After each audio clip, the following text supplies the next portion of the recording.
રાજ્યમાં 13,154 શિક્ષકોની જગ્યા ખાલી, પણ ભરતીની વિલંબથી હવે ડિગ્રી માત્ર કાગળનો ટુકડો. 10,000 ટેટ ઉમેદવારો માટે 38 વયની વયમર્યાદા હટાવી ગયા. હવે કોઈ હેલ્પર તો કોઈ એસિડ વેચવા પર મજબૂર. તો અહીંયા આપણે વાત કરીએ તો 31 માર્ચ સુધી ભરતી નહીં થાય તો વધુ 3,500 વય મર્યાદા પર પાર કરશે. ગુજરાતમાં શિક્ષણના મહોત્સવ અને સ્માર્ટ ક્લાસની વાતો વચ્ચે એક વરવી વાસ્તવિક સામે આવી છે. રાજ્યમાં પ્રાથમિક શાળામાં 13,154 શિક્ષકોની જગ્યા ખાલી હોવા છતાં વર્ષ 2011 થી સમયસર ભરતી ન થવાને કારણે છેલ્લા 15 વર્ષમાં 10,000 થી વધુ ટેટ પાસ ઉમેદવારો વય મર્યાદાના કારણે ભરતી પ્રક્રિયામાંથી બહાર ફેંકાઈ ગયા છે. આ યુવાનોના ભવિષ્ય પર હવે અંધકાર છવાયો છે, કારણ કે તેમની મહેનત અને ડિગ્રીઓ હવે માત્ર કાગળના ટુકડા બનીને રહી ગઈ છે. સરકારે 2025 અને 2026 માટે શિક્ષણ ભરતીનું કેલેન્ડર જાહેર કર્યું હતું, જે મુજબ ડિસેમ્બર 2025 ટેટ 1 ની પરીક્ષા લેવાઈ અને જાન્યુઆરી 2026 તેનું પરિણામ પણ આવ્યું, જેમાં 10,800 ઉમેદવારો સફળ થયા. મિત્રો, આ હતી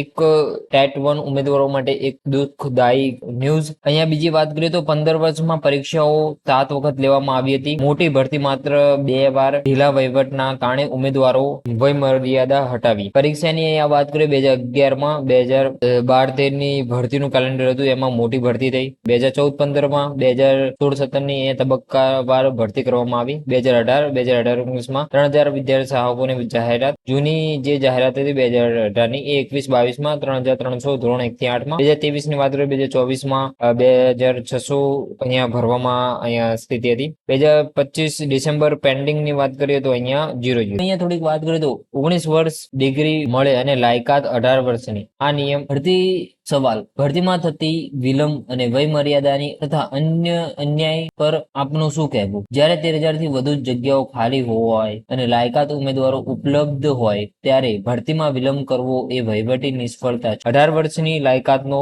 નિયમ જે અતાર્કિક છે, કારણ કે ડિગ્રી જ 19 વર્ષ મળે છે. સવાલ: આ સમસ્યાનો ઉકેલ શું? સરકારે પોતાની ભૂલ સ્વીકારી વય મર્યાદામાં કાયમી 5 વર્ષનો વધારો કરવો જોઈએ. જો ગ્રાન્ટેડ શાળાઓમાં વય મર્યાદાનો બાદ ન હોય તો સરકારીમાં કેમ? લાયકાત અને અનુભવને ઉંમર સાથે સંકળાવવાને બદલે ક્ષમતાને પ્રાધાન્ય આપવું જોઈએ. મિત્રો, આ હતી એક ટેટ 1 જે 10,000 ઉમેદવારો જે 38 વર્ષની જે વય મર્યાદા હટી ગયા છે તેમની માટે ન્યૂઝ. જો તમને ન્યૂઝ માહિતીગાર લાગ્યો હોય તો ચેનલને સબસ્ક્રાઇબ કરો અને બેલ આઇકન ઓન કરો, જેથી તમને નોટિફિકેશન મળતી રહે. Thank you for watching the video. મળીએ એક નવા વિડીયો સાથે.